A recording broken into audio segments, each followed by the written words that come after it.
Online dating apps. There is a significant number of men, which I didn't know, they're smoking and then they're smoking weed. Then you have some people, they smoke cigars and they do hookah. I'm not a fan. I'm really not. I don't smoke at all. And I remember sharing with someone how I went somewhere that I didn't realize it was a cigar lounge and I was in agony the whole time. So you have that. Then you have the ones you scroll down like, oh my gosh, okay. And then they want kids. Not like they have kids and they're open to having your child as their kid, but they want more kids. Then one thing I've noticed before would show how we have, I don't want to say the word has evolved, but we're definitely in different places when it comes to our faith. And some of them are Muslim.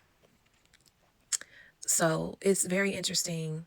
It would trips me out how on all of my profiles it says marriage, but every now and again I'll have someone who will click. They're interested in me, but on your profile it says something casual. Make it make sense. I said what I want. So why are you even, because what it is, if you match with them, if y'all match, then y'all can message each other. So I have one guy who we did exchange phone numbers. We'll see what happens. Is another guy I'm hoping it gets to that point. Some of them, and I said this on another post, I didn't post it yet. I'm so over the lack of, you don't know how to engage in a conversation. And maybe texting is hard for some people. So then that's the call. But don't just like, I got to give them a question, you answer, and that's it. Like, you don't know how to engage. That just bothers me. But yeah, I was very taken back of the number of people who, and even on the dating profile, it asks, do you smoke? Do you smoke weed? Do you do drugs? How often do you drink? It asks those questions. So people, there's legit do that stuff. And people are okay with that. I just know for me, smoking, I remember there was a guy I dated in high school. I never forget his name. I'm not going to say his name out loud. But I remember he was a smoker. And that bothered me. Because especially if you kiss him right after he smoked. I remember being fascinated with the smell of Black and Milds in high school. I'm not anymore. I know family members who smoke.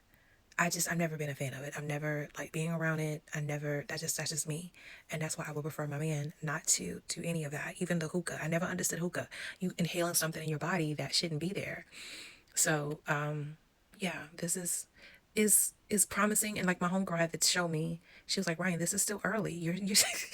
You're very early in the process and you're already getting discouraged. I know one app I gave it a week, and when my week runs out, I'm done with that app. Because what I don't like about some of these apps, you'll pay for it, but then they'll tell you, well, if you want this, you got to pay a little bit more. Like, for instance, you can pay, I forgot what I'm paying for, because I heard it's best to pay for the apps to really get the quality of it. But what I didn't know, if you want to see who likes you, you have to pay an extra fee for some of these apps to see who likes you. Because someone who likes you may not have shown up in your, I guess, your carousel of possible matches because of maybe their age is a year or two younger or older than what you wanted. Because there are some guys, that was another thing I'm about to share. Some of y'all have had a hard life. Some of you men have had a very hard life. Like, I'm looking at dudes that literally, one dude said he was 42. Ain't no way. I'll give him 65, not 42.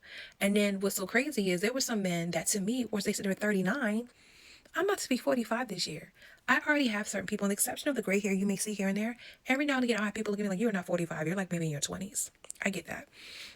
So I don't see myself dating a guy who was 51, 52, and you look like you're a good 65, 70. I can't. But there were some men who were 51, 52, and they look very good for their age. Like if you think about Eric Benet, Tay Diggs, Michael Easley, all these guys are in their 50s, y'all. Lorenz Tate is in his 50s, and they look good. Good. So I don't mind that 50. But I can't have the 50 where you look like you can be my granddaddy.